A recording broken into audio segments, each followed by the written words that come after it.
Assalamualaikum warahmatullahi wabarakatuh. Perkenalkan, nama saya Wulan Guritno. Saya dari Prodi Tadris Ilmu Pengetahuan Sosial, Fakultas Tadris Umum, Universitas Islam Zainul Hasan Genggong, Keraksaan Probolinggo. Yang saya hormati Ustazah Dr. Famulaatun Nikmah, MPD, selaku dosen pengampu mata kuliah studi hadis. Di sini saya akan mempresentasikan sebuah peta konsep ulumul hadis dan cabang-cabangnya pada masa tabi'in, tabi'in. Di sini saya akan menjelaskan materi yang pertama, yaitu definisi ulumul hadis. Ulumul hadis di sisi lain adalah ilmu yang mempelajari tentang hadis itu sendiri. Hadis ialah perkataan, perbuatan, atau persetujuan Nabi Muhammad SAW yang diriwayatkan oleh para sahabat dan pengikutnya.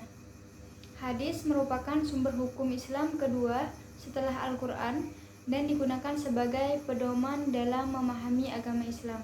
Ulumul hadis membahas tentang cara pengumpulan penulisan, pengklarifikasian, dan pengkritikan hadis untuk menentukan kesahihan dan keabsahannya. Jadi, hadis adalah objek studinya, sedangkan ulumul hadis adalah ilmu yang digunakan untuk mempelajari dan menganalisis hadis tersebut. Untuk selanjutnya, ada beberapa cabang-cabang ulumul hadis. Di sini saya akan menjelaskan dua saja. Yang pertama, ilmu rijal al-hadis. Dibagi menjadi dua, salah satunya ilmu tawarikh ar-ruwah yang mempelajari waktu yang membatasi keadaan kelahiran, wafat, kejadian, dan lain-lain. Nah, jadi ilmu tawarikh ar-ruwah adalah ilmu yang membahas tentang keadaan para perawi hadis dan biografinya, dari segi kelahiran dan kewafatan mereka, atau dari siapa mereka menerima sunnah dan siapa murid-muridnya. Yang kedua ada ilmu nasikh wa mansukh. Menurut ahli hadis, ilmu yang membahas tentang hadis-hadis yang menasah dan yang dinasah. Nasikh wa mansukh adalah konsep dari ilmu-ilmu hadis dan tafsir Al-Quran yang membahas tentang ayat atau hadis yang menghapus atau menggantikan hukum yang sebelumnya. Nah, contohnya ayat tentang khamr, minuman keras, yang awalnya ada ayat yang menyebutkan bahwasannya khamr memiliki manfaat dan mudarat, Quran Surah Al-Baqarah ayat 219, dan kemudian dinasih Allah mengharamkan khamr secara total dari penjelasan Quran Surah Al-Maidah ayat 90-91. Dalam kedua contoh di atas, hukum yang baru yaitu nasikh menggantikan hukum yang lama yaitu mansukh.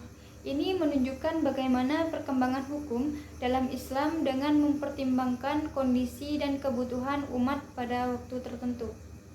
Selanjutnya, dalam ulumul hadis ada dua periode, yaitu yang pertama periode tabi'in, yang kedua periode tabi'in. Kalau di masa sahabat ini masih bisa bertemu dengan Nabi Shallallahu Alaihi Wasallam. Nah, sedangkan dalam periode tabi'in ialah orang-orang yang tidak bertemu langsung dengan Nabi Shallallahu Alaihi Wasallam. Pada abad 1 Hijriah ini disebut masa pengodifikasian hadis. Adanya penghimpunan dan pembukuan hadis karena dikhawatirkan lenyapnya ajaran-ajaran Nabi setelah wafatnya para ulama baik di kalangan sahabat maupun tabi'in. Kemudian tersebarlah di berbagai negeri Islam pada abad kedua Hijriah, di antaranya di Mekah, di Syriah, di Kufah, di Madinah, dan lain-lain. Untuk yang kedua, periode tabi'in, orang-orang setelah tabi'in.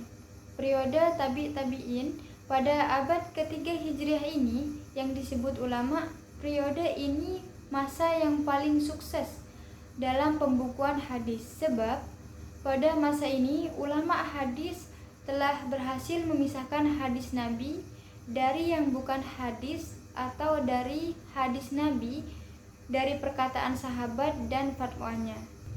Bisa dikatakan periode ini ialah periode yang telah berhasil mengadakan filterisasi, yaitu penyaringan sehingga telah dapat dipisahkan mana hadis yang sahih dan mana yang bukan sahih.